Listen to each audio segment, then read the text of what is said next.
The time for the American public to demand a real debate on the United States' role in the fight against ISIS is now, right now.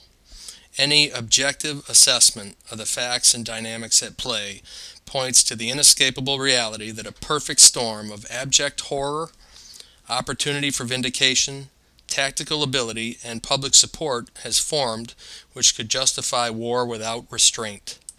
Now is the time to debate what role the United States will play.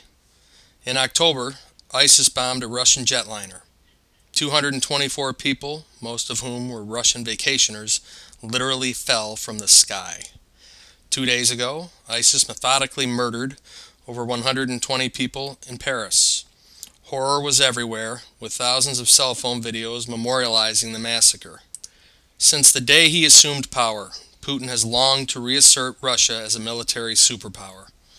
Russia was showcasing new weaponry in Syria before the jetliner was attacked. Now, Russia is a victim, and Putin has an obligation to retaliate, which renders moot any further examination of his motives for having ordered Russian intervention in Syria's war with ISIS in the first place. Putin's obsession with and spending on military superiority has been legitimized. For France, vindication is within reach.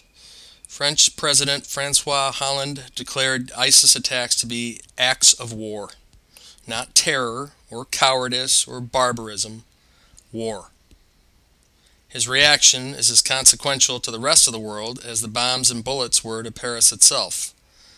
Hollande was present in the soccer stadium outside which suicide bombers slaughtered indiscriminately.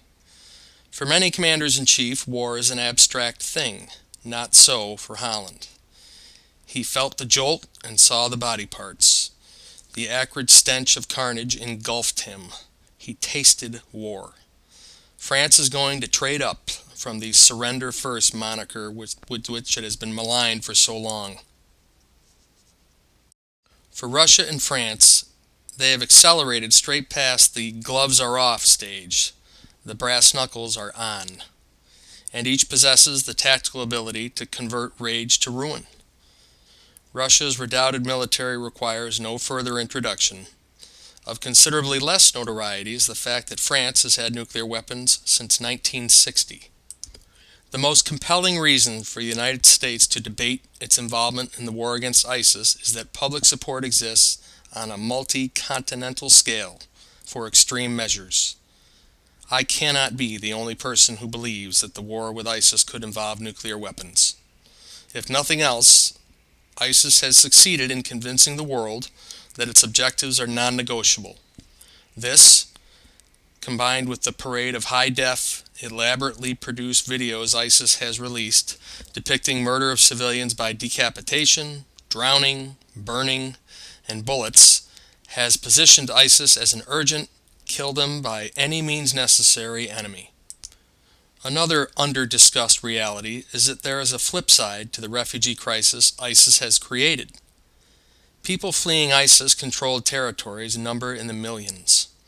From a tactical perspective, there are simply fewer civilian casualties to consider when deciding whether to employ nuclear solutions to the ISIS problem.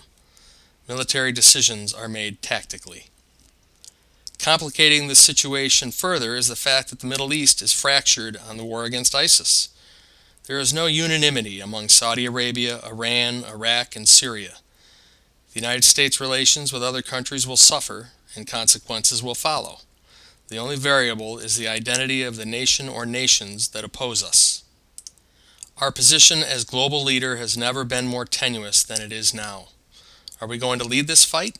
If so, how? Are we going to place limits on the prosecution of this war? Are we willing to tolerate or sanction the use of nuclear weapons to eradicate an enemy that intends to kill every person on earth who does not embrace its version of Islam? These considerations are real. The war against ISIS is going forward with or without the United States' increased involvement or consent. Americans will be affected by the manner in which the war is fought. The time to debate is now.